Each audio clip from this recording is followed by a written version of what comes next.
Good afternoon, everyone. It's a first alert weather day. The winds are whipping. Here's a couple looks at Fargo behind me. The winds are especially treacherous for truck drivers. Let's head straight to Chief Meteorologist Hutch Johnson to break down what's happening and what's next. Hutch?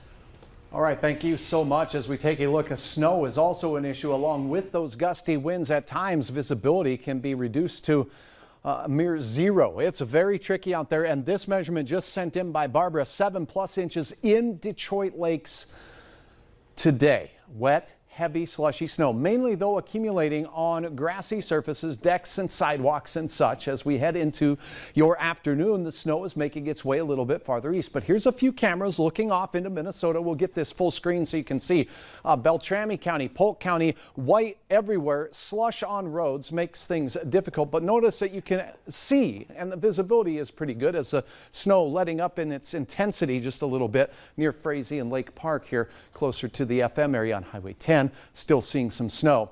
We do have some raindrops falling in the Fargo-Moorhead area. Temperature is so critical in this forecast. We're getting rain all day here in the valley, but check this out. In the latest couple of scans, this batch of snow, which has left central Minnesota now and is sliding back into the Red River Valley, is moving west.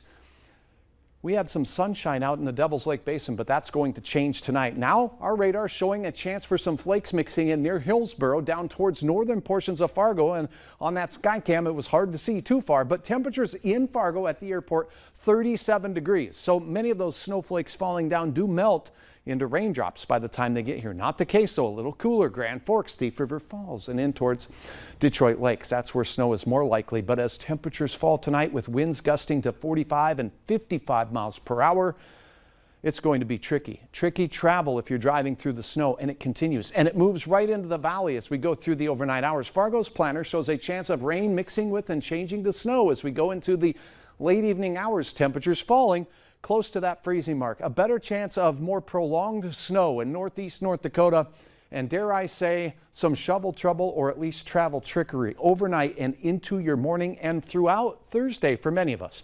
We'll have hour-by-hour details on who may see 6+ inches of additional snowfall. Stacy, coming up in a moment. Wow. All right. Thanks, Hutch. Fire crews are investigating what started a massive early morning fire near downtown Fargo. Take a look at this video. Crews battled the flames at 1418 First Avenue North for more than 3 hours. While checking for hot spots, firefighters used a caterpillar to sift through the damage and tear down some of the remaining walls.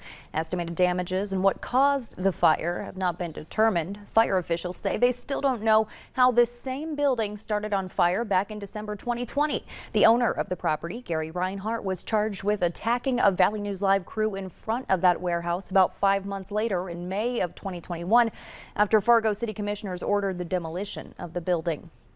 No criminal charges will be filed in the shooting death of Amir Locke. The 22-year-old was killed on February 2nd as officers were serving a no-knock warrant at a Minneapolis apartment. Locke was not a suspect in the investigation connected to the search warrants. The Hennepin County Attorney and Minnesota Attorney General held a virtual press conference today to explain the decision not to file charges, saying there was, quote, insufficient admissible evidence. With all of the available evidence, we would not be able to prove in court that Officer Henneman's use of force was not authorized under the law beyond a reasonable doubt. It would be unethical for us to file charges in a case in which we know that we will not be able to prevail because the law does not support the charges. Records show that the officer involved, Officer Hanneman, has had 3 complaints filed against him since 2016, but no disciplinary actions. Now, starting Friday, these no-knock search warrants will be banned in Minneapolis. Officers will be required to repeatedly knock and announce their presence as well as their purpose before entering. Then, the rule of thumb is that officers will wait 20 seconds before entering for all warrants, and they must wait 30 seconds for warrants executed between 8 p.m. and 7 a.m., but there will be exceptions to the new policy. As the Senate continues to hammer out a $10 billion pandemic funding bill, half of those funds may have already been spent. Bloomberg reports Pfizer is owed some $5 billion for its supply of antiviral pills. The Biden administration is reportedly committed to paying for the COVID-19 treatments, but it's not clear if the money would come from this new funding. President Biden has picked a woman to be the next leader of the U.S. Coast Guard. Admiral Linda Fagan was nominated for the position. If she's confirmed, she would be the first woman to lead this branch of the U.S. Armed Forces. She served on all 7 continents and spent 36 years in the Coast Guard. The U.S. and European allies are once again escalating economic pressure on Russia as Ukraine reports growing evidence of war crimes. The Pentagon says atrocities appear to be premeditated. Natalie Brand reports from the White House.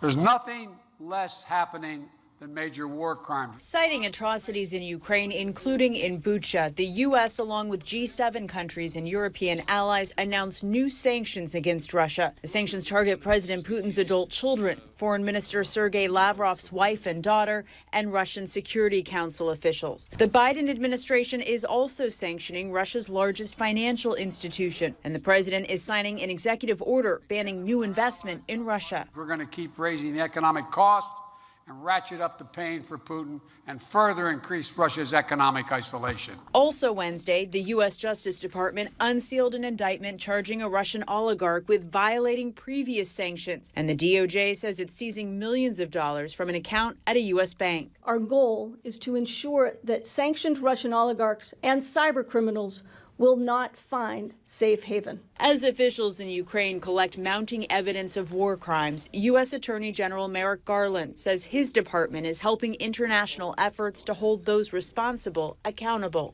The White House is also sending an additional $100 million worth of Javelin anti-tank missiles to Ukraine, and a senior defense official says a small number of Ukrainians in the U.S. have received weapons training.